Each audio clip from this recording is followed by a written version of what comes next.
Assalamualaikum warahmatullahi wabarakatuh. Perkenalkan kami dari kelompok 3 Manajemen Basis Data, kelas Sistem Informasi 2022B. Di sini kami akan menjelaskan mengenai implementasi CRUD aplikasi data mahasiswa menggunakan Firebase Real-Time Database.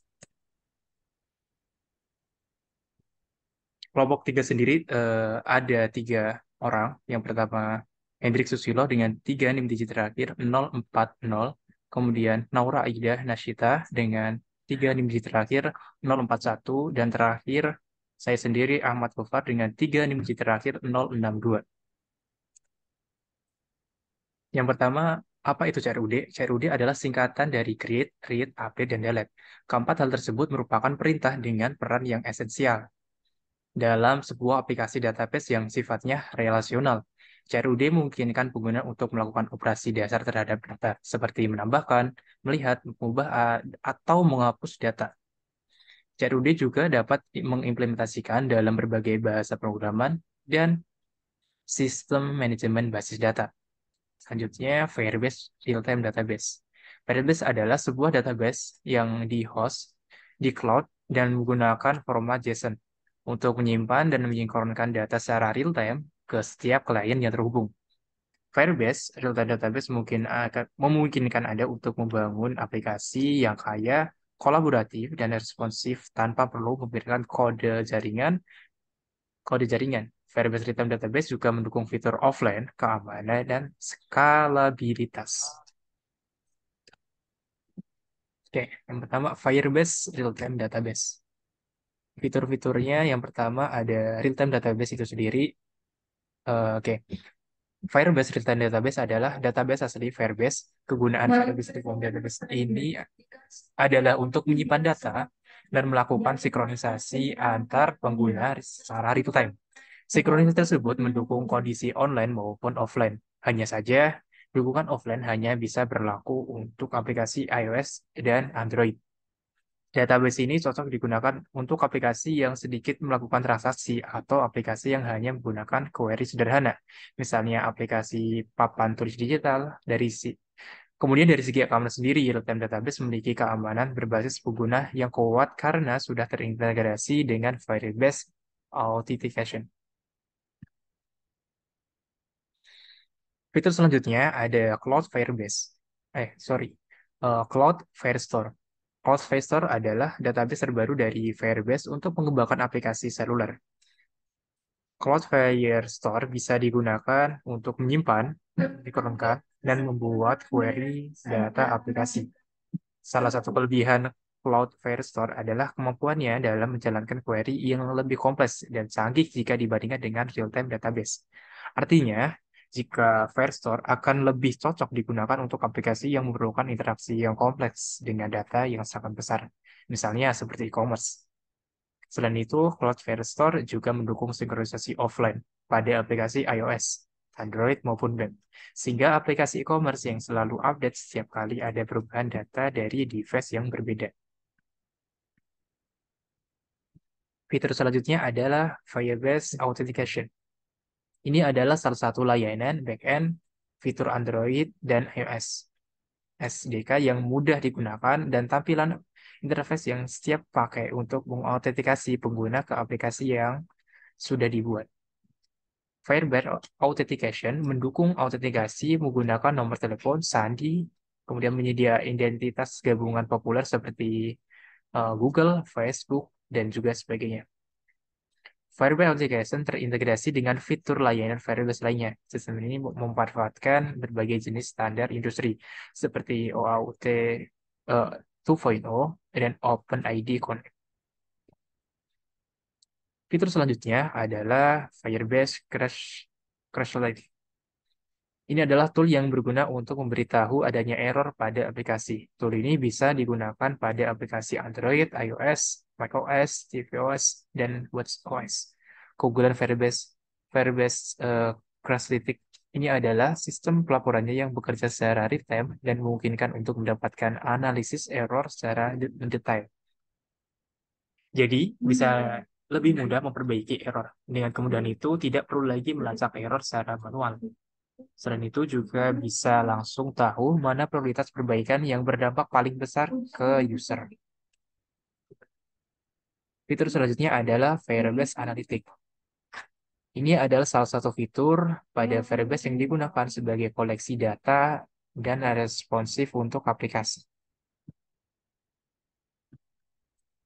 Untuk aplikasi Android maupun iOS. Koleksi data pun bervariasi. Sebagai contoh, pengembang dapat membuat suatu laporan atau report untuk pengguna aplikasi di negara Indonesia saja, atau mungkin negara lain seperti Singapura. Pengembang ini juga bisa melihat bagian mana saja ya dari aplikasi yang paling sering digunakan oleh user. Fitur ini mempunyai kelebihan yang mungkin untuk bisa membuat segmentasi user berdasarkan user attribute. User attribute adalah suatu parameter yang bisa digunakan sebagai filter yang bertujuan untuk reporting dan notifikasi. Contohnya pada aplikasi online shop dengan user attribut kamu bisa tahu jumlah user yang membeli handphone merek O atau bahkan bisa mencari tahu jam berapa transaksi yang dilakukan oleh user yang sering terjadi. Selanjutnya ada cloud messaging. Firebase Cloud Messaging, yaitu menyediakan koneksi yang handal dan tentunya hemat baterai antar server maupun antar device, sehingga dapat mengirim dan menerima pesan secara notifikasi di Android, iOS, dan web tanpa perlu biaya. Pesan notifikasi ini terintegrasi sepenuhnya dengan Google Analytics for Firebase, sehingga pengembang memiliki akses pada interaksi dan tracking konversi secara detail. Pengembang dapat memantau sesuatu efektivitas dari suatu dashboard tanpa perlu coding atau membuat program itu sendiri. Selanjutnya ada kelebihan Firebase. Oke, kelebihan pertama adalah menyediakan versi gratis. Selanjutnya, tampilan termukanya ramah pengguna atau user friendly sehingga mudah digunakan. Selanjutnya, Firebase adalah form yang cepat dan responsif, bisa digunakan atau diintegrasikan dengan aplikasi Android, iOS, Java, Objective-C, Swift, Node.js, Flutter, Kotlin, dan juga JavaScript. Selanjutnya, menggunakan JSON, tidak menggunakan SQL, kemudian memudahkan developer yang tidak begitu paham dengan backend, dan terakhir menyediakan dokumentasi lengkap yang bisa diakses di website resminya. Setelah kelebihan, sekarang ada kekurangan dari database. Yang pertama, tak semua produknya bisa digunakan versi gratis. Jadi ada yang harus pro gitu. Selanjutnya ada resource terbatas pada versi gratisnya, sehingga Anda harus mengupgrade-nya jika ingin resource tambahan. Kemudian bisa terjadi overkill atau aplikasi terhenti karena penggunaan data yang terpusat. Yang terakhir, tidak ada akses untuk host data. Data aplikasi bukan di server milik Anda pribadi, jadi akan sulit untuk recovery akun user.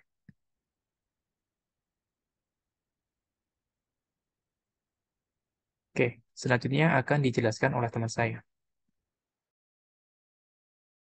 Oke, selanjutnya adalah Condular. Condular sendiri merupakan sebuah platform pembuatan aplikasi visual yang memungkinkan pengguna untuk membuat database aplikasi sederhana tanpa perlu pengetahuan coding mendalam. Nah, dengan antarmuka drag and drop pada Condular ini, pengguna memungkinkan untuk membuat database aplikasi sederhana dengan mudah menambahkan elemen, modul fungsional, dan logika aplikasi tanpa menulis kode secara manual. Sebenarnya Condular dipilih karena memiliki antarmuka yang ramah dan banyak fitur bawaan seperti dengan database, penggunaan sensor pada perangkat, integrasi layanan pihak ketiga, dan lainnya. Selain itu, pemilihan Condular sebagai platform pembuatan aplikasi sederhana adalah dapat diintegrasikan dengan Firebase Real-Time Database, sehingga pengguna dapat berkomunikasi dengan database Firebase secara langsung untuk menyimpan dan mengambil informasi secara real-time. Next. Nah, kemudian kita akan membahas tentang cara pengintegrasian database Condular dengan Firebase Real-Time Database. Next.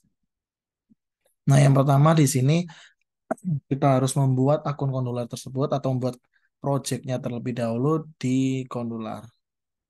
Next. Kemudian langkah kedua yaitu membuat akun Firebase sebagai salah satu penyedia cloud hosting. Maksud saya cloud database. Next. Nah, di sini selanjutnya yaitu membuat nama project yang akan diintegrasikan dengan Condular. Next. Nah, di sini kita tentang pada enable Google Analytics this project untuk melihat untuk memudahkan analisa Google. Kemudian next.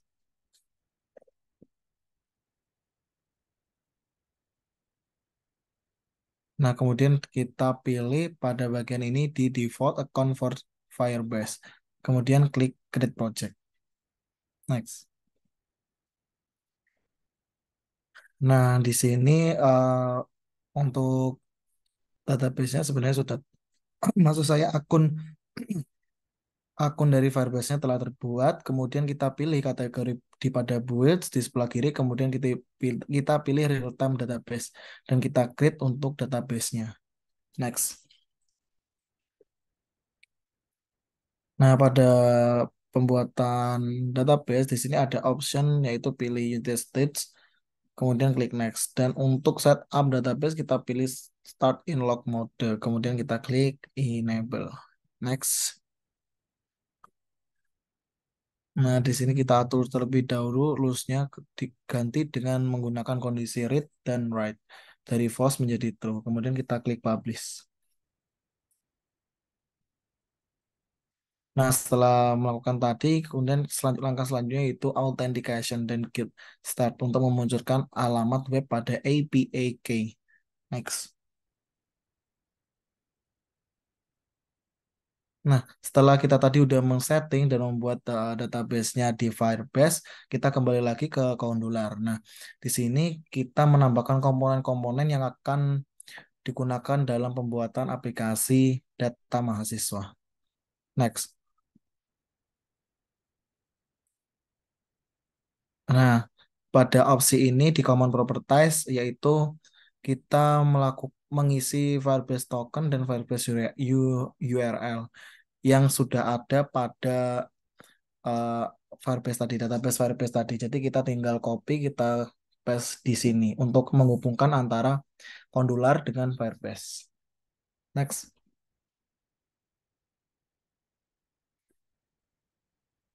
Nah, di sini yang saya jelaskan tadi, Firebase tokennya itu sudah ada pada web API yang berada dalam project setting di database pada Firebase.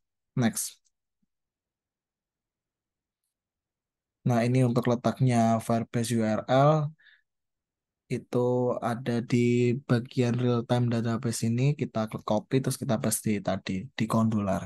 Next. Ya, selanjutnya akan dijelaskan oleh teman saya. Baik, masuk ke tampilan GUI pada aplikasi data mahasiswa. Next. Nah, opsi langkah-langkah yang pertama yaitu dalam CRUD adalah create, yaitu membuat data.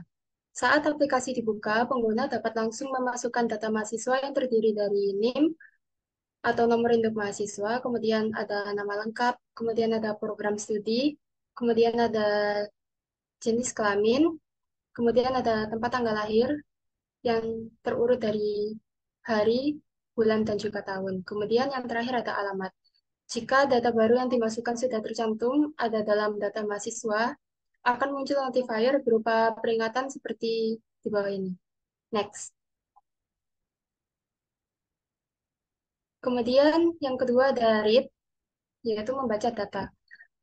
Pengguna akan diarahkan ke data keseluruhan mahasiswa yang sudah tercantum, di mana semua data memiliki karakteristik yang unik atau tidak ada yang sama. Terdapat juga fitur search list untuk memudahkan pengguna dalam mencari data mahasiswa. Icon plus di bawah dapat digunakan pengguna apabila pengguna ingin menambahkan data mahasiswa yang lain. Next. Kemudian yang ketiga ada update, yaitu mengedit atau mengupdate data mahasiswa. Pengguna dapat mengupdate atau mengedit data mahasiswa dengan menekan data selama 2 detik, kemudian akan muncul notifier berupa pilihan button yang pertama itu delete, cancel, dan juga edit. Ketika pengguna memilih opsi edit, maka pengguna akan dialihkan ke menu edit data mahasiswa, di mana data yang telah dipilih akan ditampilkan. Kemudian pengguna dapat mengupdate atau mengedit data mahasiswa tersebut. Next. Dan yang terakhir ada delete, di mana pengguna dapat menghapus data mahasiswa dengan menekan data selama 2 detik, kemudian akan muncul notifier berupa pilihan button, delete, cancel, dan juga edit. Ketika pengguna memilih opsi delete, maka data yang dipilih akan dihapus secara instan. Next. Berikut merupakan tampilan real-time database ketika kami sudah menjalankan keempat main dari CRUD, yaitu create, read, update, dan juga delete. Berikut merupakan tampilan dari Firebase Real-Time Database yang memuat informasi data mahasiswa yang telah diintegrasikan dengan Modular. Next. Setelah ini saya akan mendemokan penerapan CRUD pada aplikasi Modular yang sudah diintegrasikan dengan Firebase Real-Time Database. Oke. Baik, selanjutnya saya akan menjelaskan demo dari CRUD itu sendiri menggunakan aplikasi Modular yang sudah diintegrasikan dengan Firebase Real-Time Database. Kita download aplikasinya dulu di Google Store dengan nama Companion atau Modular. Kemudian kita klik Open. Di sini ada pilihan bahwa kita bisa memasukkan kode yang sudah dimintai oleh Modular di dalam web atau melalui scan QR code. Kita masuk ke scan QR code.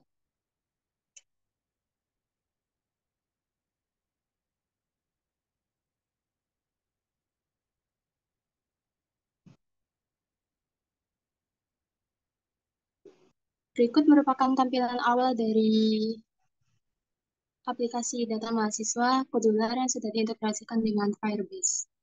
Di sini masuk ke menu Create, di mana kita membuat data mahasiswa yang terdiri dari NIM, nama lengkap, program studi, jenis kelamin, tempat tanggal lahir, dengan format hari, bulan, dan juga tahun. Kemudian yang terakhir ada alamat. Langsung saja kita masukkan data untuk mahasiswa dengan 3 digit NIM terakhir 042 atas nama Erinda Putri. Program studi sistem informasi dengan jenis kelamin perempuan yang lahir di Jogja 21 Juni 2003 dengan beralamat di Pondok Indah A7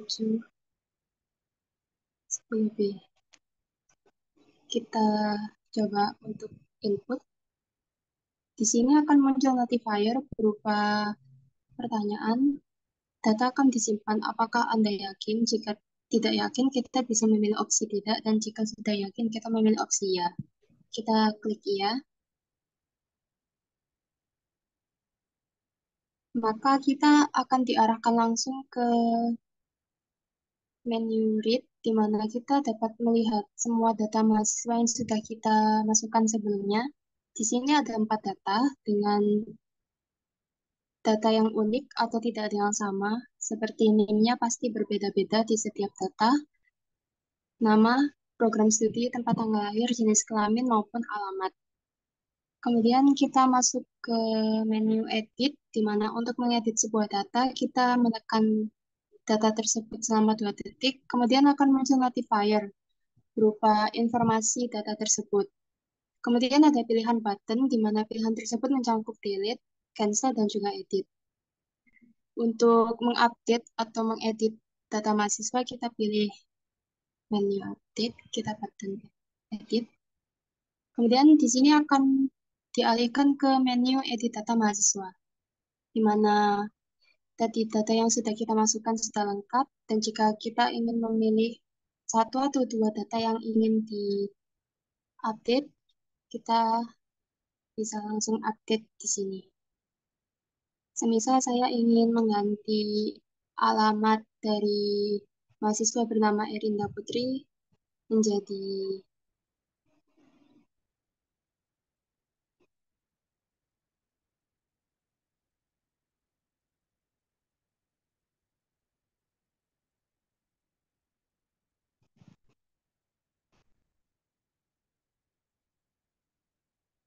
dan juga tanggal lahirnya menjadi 2004. Kita update, kemudian akan muncul notifier berupa pertanyaan juga. Data akan diupdate apakah Anda yakin. Jika tidak yakin, kita memilih opsi tidak, dan jika yakin, kita memilih opsi ya. Kita klik ya. Kemudian kita akan dialihkan kembali ke menu read, di mana kita bisa melihat semua data mahasiswa yang sudah kita masukkan sebelumnya. Data masih ada 4, namun data yang sudah kita edit tadi berubah juga dari tempat tanggal lahirnya dan juga alamat dari mahasiswa atas nama Erinda Putri. Kemudian untuk delete, kita bisa menekan data mahasiswa tersebut selama 2 detik, kemudian akan muncul notifier kembali dengan opsi button delete, cancel, dan juga edit. Apabila kita akan menghapus data mahasiswa tersebut, kita pilih opsi delete. Maka data mahasiswa tersebut akan hilang secara instan atau terhapus secara instan. Kita klik delete. Maka data yang tersisa hanya 4 dan mahasiswa dengan 3 digit yang terakhir 042 atas nama Erinda Putri sudah terhapus. Kemudian di sini kita fitur search list, di mana kita bisa melihat atau mencari data-data mahasiswa dengan jumlah yang banyak. Seperti contohnya saya mencari mahasiswa atas nama Ahmad Gofar. Kemudian akan muncul data mahasiswa dengan nama Ahmad Gofar.